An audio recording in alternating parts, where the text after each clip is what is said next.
For a great cup of joe, there's one thing you should know. Your morning brew can also be playful. Buff Boy Brewing guys make the temperature rise, and you surely feel naughty when you swallow our coffee. If you want some real heat, give your mouth a fine treat. You will want some more, rest assured. Buff Boy Brewing, you can't get enough of.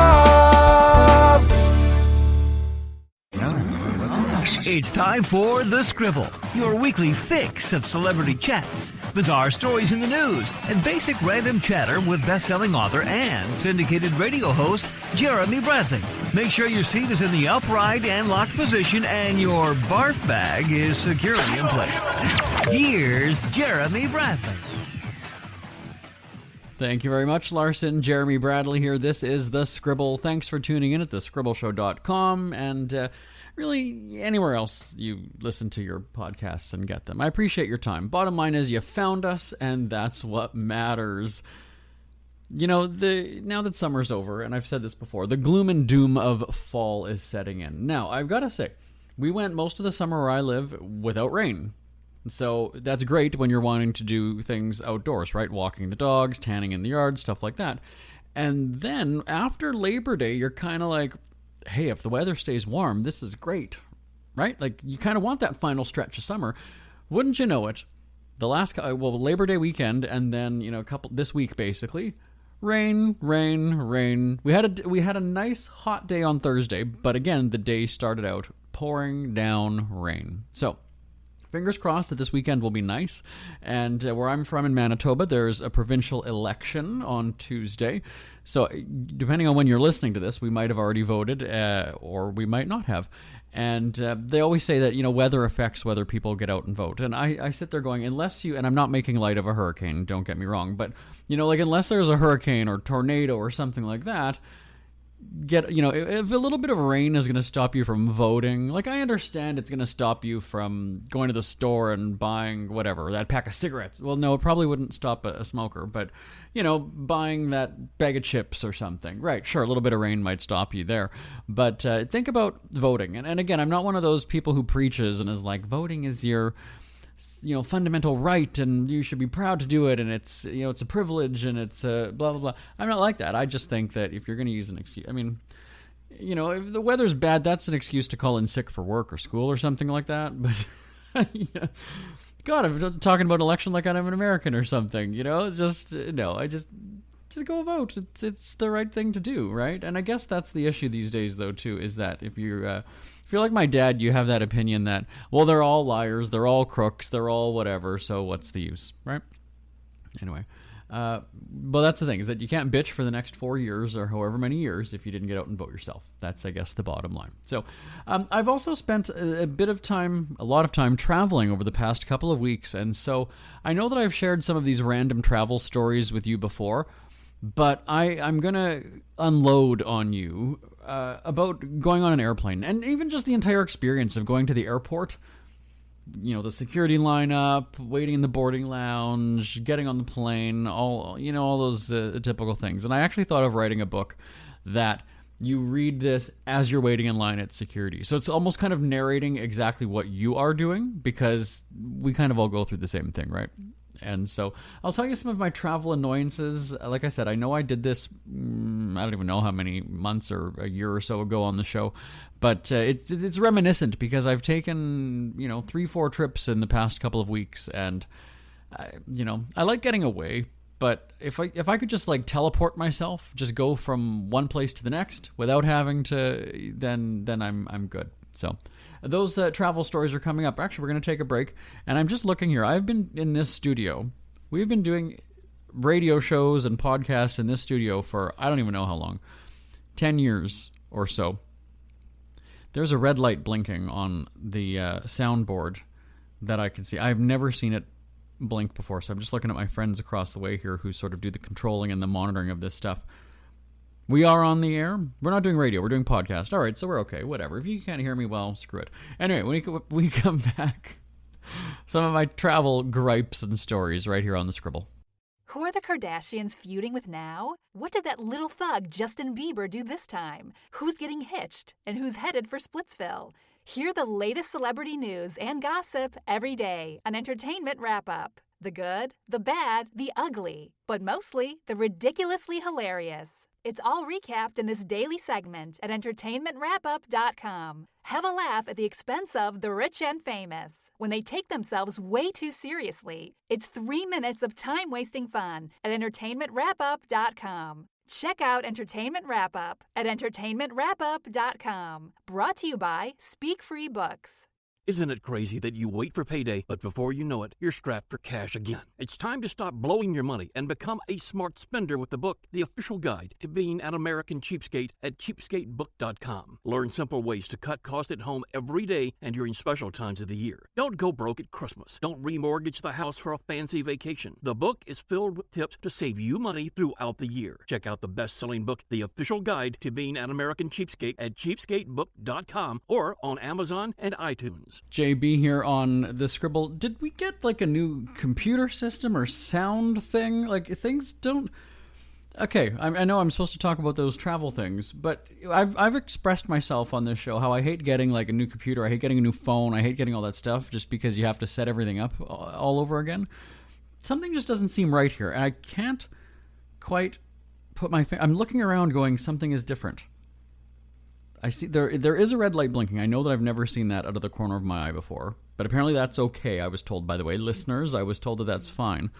But yeah, I don't know. Something just seems weird whether that's on my screen. Like I don't know. Anyway, so another one of my gripes, something I want to bitch about is traveling. Now, I travel a lot for my job, and we do our travel tourism programs on the radio. As I think you've heard, if you've been listening to this podcast for any length of time, you know that we often will put those segments here on this show. And when we do that, we go away for 3 or 4 days. When we taped in Puerto Vallarta at the end of July, beginning of August, it was 4 or 5 days that we were gone. I am seeing some little flickers here on the sound. Anyway. And I don't like being away from home that long. You know, I've got pets, and so I've got a house. I got to get back to them. I feel like I shouldn't go that long. And one of the things that is really annoying, and I have flown first class, and I've also flown private. I just don't do them very often because I'm a cheapskate, right? I know I wrote a best-selling book about being a cheapskate. So unless somebody's paying for it first class, like they did to Mexico, then I'm not going to be flying first class on my own. And if the dogs have to come, that's when we'll fly private. We have, not very often. That's even more expensive. You think paying for that first class seat up at the front, and you get your little champagne and orange juice when you board the plane, you fly private, you get it, but then you realize I'm going to have to savor every single goddamn moment of this if I'm paying, $10 a minute to fly where I'm going. Anyway, so like common folk, I do have to go to the airport, and I'll often go, in a taxi or one of those car service things. And it always seems like that ride to the airport takes longer just because if you're like me, you cut it close, right? You're not getting there the 2 hours early like they say. My flight's at 6 in the morning. I'm leaving my house at let's say 5 o'clock. Well, maybe just before 5 o'clock. It's 20 minutes or so to the airport. I get there. I've already checked in, so it's not like I've got to go and do, the rigmarole of going to that computer, typing in, scanning my passport that it's not going to be able to read properly. I can just go into the airport and just walk right through if I don't have any checked bags, and normally I don't. And so it's great, right? Time it perfectly. Knowing my luck, something will happen, right? Traffic at 5 in the morning will be bad, but it's not usually. Or there'll just be that crazy lineup at security, right? And you're sitting there going, it's 5 in the morning. Who's going to be at the airport? Oh, shit, it's packed. But here's the deal, is that you've already checked in, so you're kind of like halfway there, right? And I'm hoping that it goes long enough. And really, generally, they're okay if you go to the security people and say, this line is so long, can I get moved ahead, and show them your boarding pass, and you can get zipped ahead. I always plead ignorance then when I'm going through security, because there's some places where you have to put your carry-on bag in one of those bins. There's sometimes when you have to put your backpack in one of those bins. If you're going through the States, you've got to take off you basically got to strip, If I'm in Canada, I can leave my little zip-up hoodie on. My runners are okay. I know that I've got to pull up my laptop and tablet or whatever the hell I have.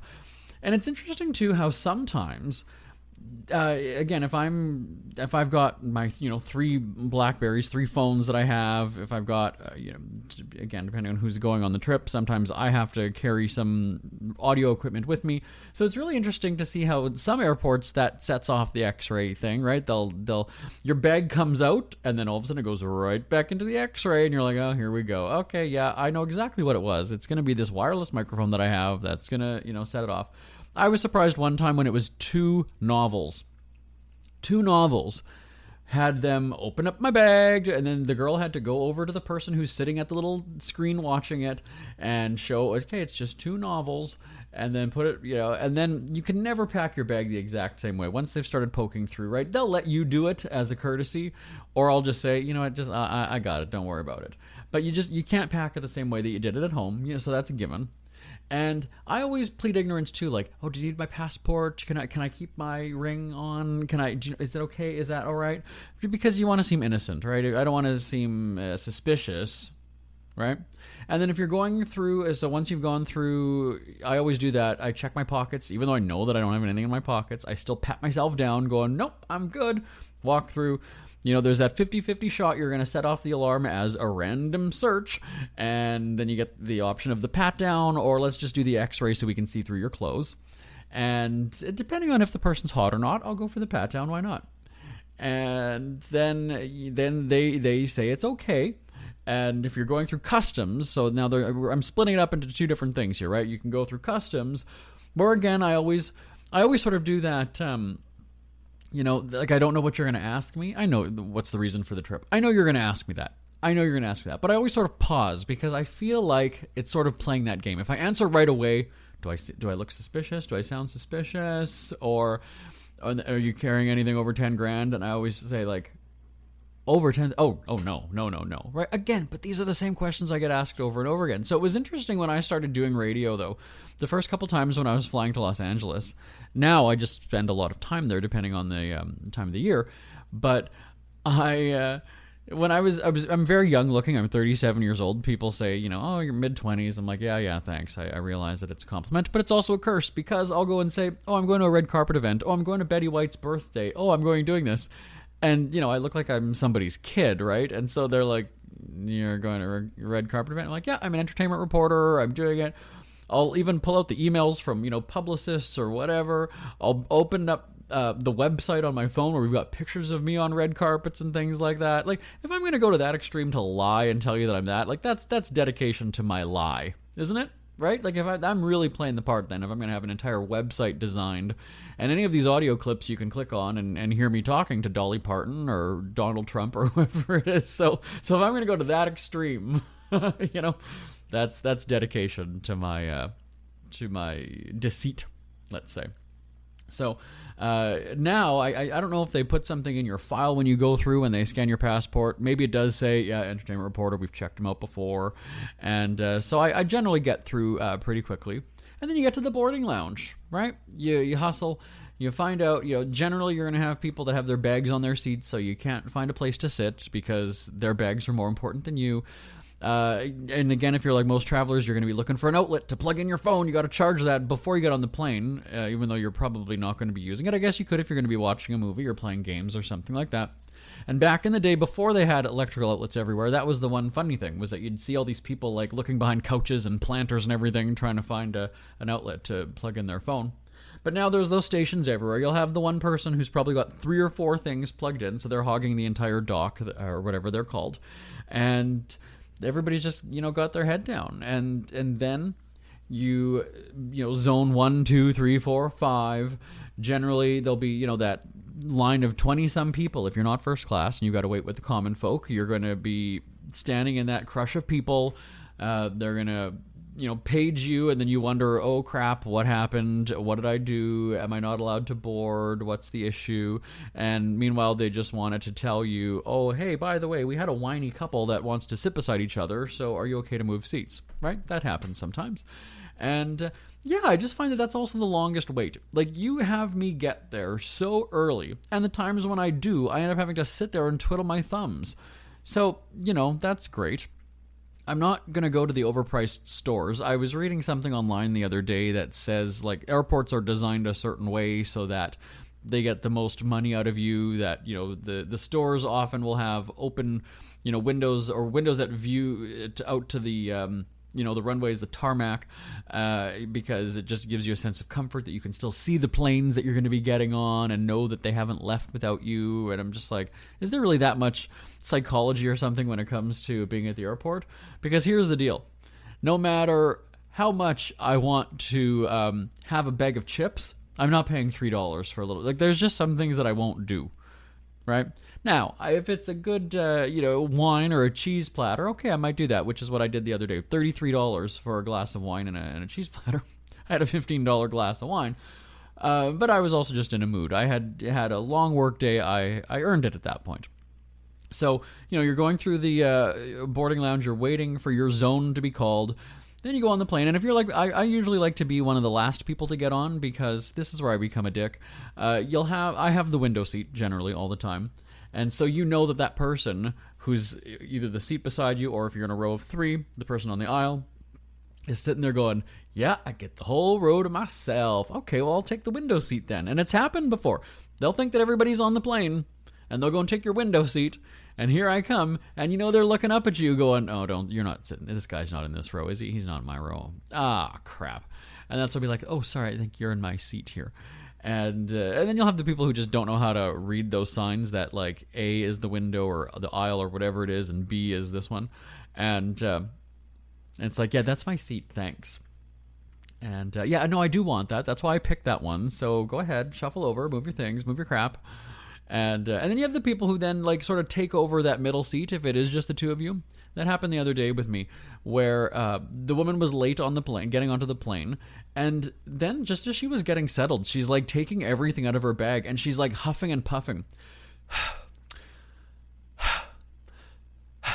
And I was like, are you having an orgasm, an asthma attack? I don't quite really understand what's going on here. And then she takes that middle seat, so her purse gets put on the middle seat, and then she uses the plug in the middle seat, and I was like, oh, okay, lady, that's cool. You just came running on here, and I was gonna wait until we got settled, and then and then if you have somebody sitting beside you, there's that fight over the armrest too, right? Like, do they get the back of the armrest and you get the front, or how does it go? But anyway, so this woman was just, like, sighing at everything, and it ended up being like, I wanted to turn to her and go, like, everything okay here? Like, do you need a water? Do you need your inhaler, your puffer, I think they call it, right? Everything's fine. And but everything, when she went to put her carry-on up in the overhead compartment. Okay, great. She's pissed off. Whatever. So anyway, so then there's that. And then just as you're getting settled, there's going to be the little kid in front of you who's going to be standing on the seat, turning around, playing peekaboo, and maybe it's cute for that first little while, but then after a while, you're just like, okay. So then I start to scowl at them and try to, make them cry or scare them to make them turn away, because I'm a good person, like that I am. And then generally maybe 2 or 3 rows diagonally behind you is when the baby will start screaming, and you know that everybody's going to just hate that parent who's got the kid. And then you'll have the person who is sitting behind you and then gets up to go to the washroom, but then grabs your seat to help themselves up. So you'll get pulled back and then sort of spring forward once they let go. That's always good to get the whiplash on your flight. And often, if you're like me, you are looking for that outlet on the seat in front of you so that you can plug in your phone or whatever it is. I will often get the one that doesn't have power. So then if I do have that middle seat, I might just say to the neighbor, can I actually use that? Mine's not working. And by the way, you have one in front of you, so you don't need to take the one that's in the middle here. Maybe the extra one in the middle can be for the person who doesn't have a working one in the seat in front of them. Okay, thanks. So there's that. And then you'll have the person who will often try to turn on the reading light above them, but will ding the flight attendants. Or plane waitresses, as I like to call them if they're being bitches. And, so there's a whole lot of, I don't even want to call it politics. There's just the whole thing about traveling, right? And then the worst one, generally, is when you land, I can hear the seatbelts clicking already. It's like the seatbelt sign is still on. And I realize the likelihood of us all of a sudden, speeding up to 60 miles an hour out of nowhere is unlikely. But they say, there could be a sharp turn or whatever it is. we see that we're pretty much already at the gate, but the seatbelt sign is on. So it's once you stop moving is when people all of a sudden start unclicking. And then there's this mad rush to like fill the aisle. And it happened the other day where this tiny little woman all of a sudden like is trying to like weave her way through the aisle. And it's like, you have to realize that basically probably one person in every row. So let's say that you've got 6 seats in a row, 3 on one side of the aisle and then 3 on the other side. Generally, one person from that row is going to go into the aisle once the plane stops, right? That's just sort of a given. And I don't understand. I'm one of those people who it's like, you know what? I'm going to sit here because I know that we're not moving for the next 5 minutes. And because I'm fairly tall, I don't feel like standing, and then I'm going to be hunched over anyway, right? Because my head's going to be, right into the air vent above you. So it's like, yeah, I'll just stay seated. I'm cool. I'm not in a hurry. I'm going to be good for the next 5 minutes, all right? But yeah, and there's just so many things that annoy me, right? And then when you're already in a bad mood, of course that just heightens things, 10 times as much when you're in a pissy mood. And on the way home, I'm one of those people who I just want to get home. Any delay, any sort of, I just can't tolerate it. So I'm fine going on the plane to where I'm going. Like, I'm fine on that first, but it's when I get home, it's like, or on my way home, I just know that I just want to get home. I don't have to go through customs again, explain what I was doing there. No, I didn't go over my limit. I'm fine. They're making it easier now, though, so that you can just sort of go through the computer, enter in your questions, and not even have to speak to somebody. I appreciate that. But yeah, I don't have patience for the way home, because that's when it seems like it takes longer. Like when you're going to the store, let's say, for that bag of chips or whatever, like I was saying earlier, and you desperately want it. It almost kind of seems like it's really fast to get there, but then on the way home, because it's taking, I guess, chips you can eat on the way back. It's not a very good example. Anyway, now, when I was flying first class earlier in the summer when I went to Mexico, that really gives you a hoity-toity attitude, let me tell you. Now, again, I'd flown first class a couple of times before, and it's, the first few rows of the plane. Let's say that it's 4 rows of the plane. And as soon as that curtain closes, like, you just feel like you are the only ones on the plane. It's very bizarre, and this has happened to me. So it's not like it was a one-time thing. It has happened where I just get that sense of nobody else exists. All the little peons back there. And you do it, too, because you get there, they offer you, orange juice, champagne, and then you're looking at all of the common folk coming on. And I guess what I sort of laugh about is when you're flying there, chances are you've had to spend a lot of money to get that seat, right? So it's great. You can say, I'm getting my hot towel as soon as we take off. I still don't understand what that is, but I damn well will towel myself when the time comes. But it's very strange that you just get this attitude, this holier than thou attitude. And then when people are coming on, they're going to the back, you're kind of just looking at them like in a, get back there, you cattle. And then when they come up to use the washroom during the flight, that's even more offensive to the first class people. And you have to realize that I'm making these comments as sarcastic, right? I'm Winnipeg Cheapskate, best-selling book. I'm in the newspaper as being a cheapskate, so I'll be the first to admit that I won't pay to go and do that. Somebody else is paying? Absolutely I will. And so, and then there's that novelty of being able to order any drink that you want and, I get a meal. I can have the chicken. Now, again, the times that I have flown first class, for some reason they run to the chicken right when they get to me, which pisses me off because chicken's my absolute favorite. And then I try to make them feel bad, right? How did you not have enough chicken? You should have at least one for everybody. So if everybody wants chicken and there's 10 people here, you should have 10 chicken. If everybody wants the salmon or whatever it is, you should have 10 of those. Can't be too sure. You can't go and say, we ran out. Well, then I want my money back then. I would like a partial refund because I'm not going to have the meal. Okay, get it? Yeah, now I'm just being a dick. So anyway, again, there's the whole politics or the whole etiquette of being on an airplane. And it's kind of funny to me because I think everybody experiences these things, whether that's in the airport or on the plane itself, that maybe you realize it, but just people haven't talked about it, like you haven't had a conversation. Again, when I have my early flights, I just know that there's going to be some person, I was about to say woman, because I'm trying to think of the times that I have gone really early in the morning. It's been like a bridal party, it's been a group of girlfriends or something like that, and they just won't shut up first thing in the morning. And I'm not really a morning talker, so for me, that's extra annoying. And I'm glad that you're excited where you're going. I'm thrilled that you have a really cool vacation planned, but I just need you to stop talking a mile a minute and, like, oh, when we get there, we've got to do this. And it's like, all right, great. Like, you haven't already thought about this or talked about this. You guys planned this trip weeks ago. Like, really. Yes, I understand this is the culmination of all of those plans and all that excitement, but chill the bleep out. Okay? Thank you so much. And and then when you get to the airport, again, there's that mad rush to the bathroom as well, because for some reason, even though you could pee on the plane, you just have to go a lot now that you've landed. And then it's like, where's the baggage area? Where to go? And, this happened a couple days ago where I was with a colleague and he had a checked bag. We were waiting a good 10, 15 minutes or so. And I find it interesting too, though, that the planes are so far away from the baggage area where you climb.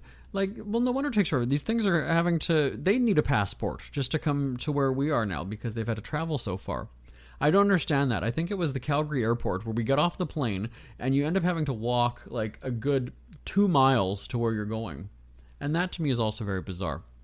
You get lost in these airports, and I appreciate a big airport that has, different terminals or a monorail to get you to the next one. But after, again, when you land and you just want to get to where you're going, so if you just landed and you got home, just get me the hell out of there. And then you'll have the people who are just the slowest moving, so you're wanting to, get past them, or they're on their phone, right? They got their head down texting. That happened to me when I had just got to the Vancouver airport, and my phone was just turned on, and I regretted somebody had tweeted me because we had promoted my book, I guess, in a scheduled tweet while I was flying. I didn't know that I had tweeted it, but that's when you have people that tweet for you. That's what happens sometimes. And it was very interesting because as I'm reading that, I had stopped moving basically because I'm just one of those people. A woman basically almost crashed into me. And the irony being is that I'm reading a tweet about somebody saying, good on you for writing this book. It's about time somebody said something. And then this woman, collides with me. So, yeah. Now, you could say that we were both on our phones, but I had stopped moving and wasn't the one, coming at the person. So, anyway, that was a great 21-minute rant, everybody. Thanks for bearing with me on that one. But I'm sure if you've traveled, if you've probably experienced at least one of these things that I've just mentioned. You can email me. I'd love to hear about it. live@jbonair.com. live@jbonair.com. It is break time here on the Scribble. More right after this.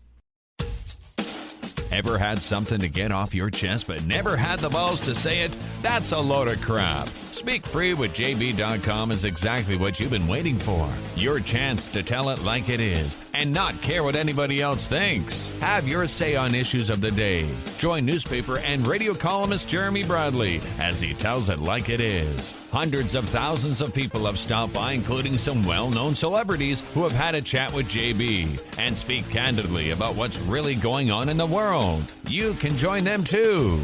Have a rant or a rave. Be brave and head on over to www.speakfreewithjb.com now. It's never too early to start thinking about your next holiday. Have you checked out Mexico recently?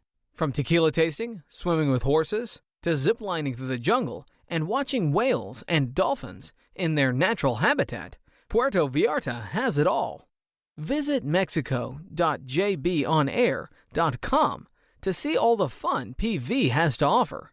That's at mexico.jbonair.com for hundreds of photos, interviews, and videos from around the tourist hotspot. Check out mexico.jbonair.com for all the fun. That's mexico.jbonair.com. We hear you chirping. Get scribbling. Tweet up the Scribble at The Scribble Show. Join the discussion with Jeremy Bradley. It's all going down right now on Twitter at The Scribble Show and at thescribbleshow.com.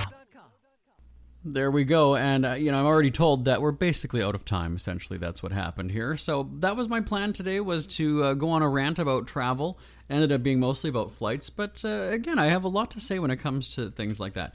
Now what I end up doing, as I'm going to continue in our final moment here, is rather than have to do the whole hotel thing, which I didn't even get into, is we have started to book me on a flight first thing in the morning, 5 in the morning, get to where I'm going a few hours later, do the day of work, whatever it is that I need to do, and then fly home the same night. Then I'm in my bed.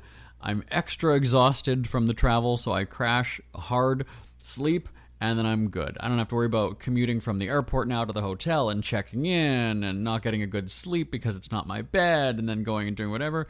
Nah, let's just make it a fast trip, go there, do what I got to do, get home. So anyway, again, love to hear your travel stories. Send me an email live@jbonair.com, live@jbonair.com. And my name is Jeremy Bradley. This is The Scribble. Subscribe. Talk to you next week. Bye-bye, everybody. Want more Scribble?